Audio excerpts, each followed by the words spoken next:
1 Corinthians 12. For just as the body is one, the body is one.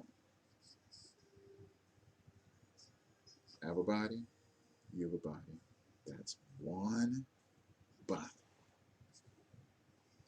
But then Paul says, all the parts of the body, though they are many. Mm-hmm. Many parts. That's a part, the mouth, nose, eyes, ears, neck, fingers. There's many parts there.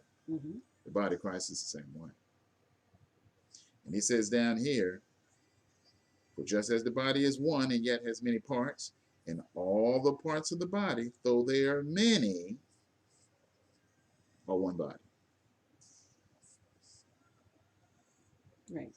We've been asked to renew our minds in this in Romans 12. Remember we talked about that. Mm-hmm. Okay. So it says, for just as the body is one and yet has many parts, and all the parts of the body, though they are many, are one body, so also is Christ. Mm-hmm. So the fact that there are many different gifts out here, that's reason enough to recognize the body of Christ as one, because not everybody can be a pastor. Just for an example. Mm-hmm. Not everybody can be a word of wisdom. Mm-mm. And so on. It's not everybody can, but everybody should be. Okay. All right. There we go. In other words, when we talk about gifts and talents and various operations of The spirit. the body of the spirit in the body of Christ, there are various gifts because there are various needs. Okay. When you're sitting, we're sitting here. When you want to get up, do you realize how many different operations have to go on for you to get up off this sofa? Physical out there. Physical and mental. Your brain has to send instructions to various parts of the body just to get them to move. Some things move on their own, like your eyes. Do you think about blinking? No. You just blink. Swallowing? Mm-hmm. Yes. Those are God-given reflexes. These are things that just go on while you're sleeping. Breathing? Think about breathing much. No, it just happens. So in the body of Christ, there are things that go on that we don't even see what's going on because another part of the body is handling Is handling that part. Okay? They are in a lane to handle that part. And so when you see them doing that, don't be saying, well, why they doing that? That's their lane. That's their lane. Stay out their lane. Let them do that. You see, this is Paul's argument in terms of unity. Mm-hmm.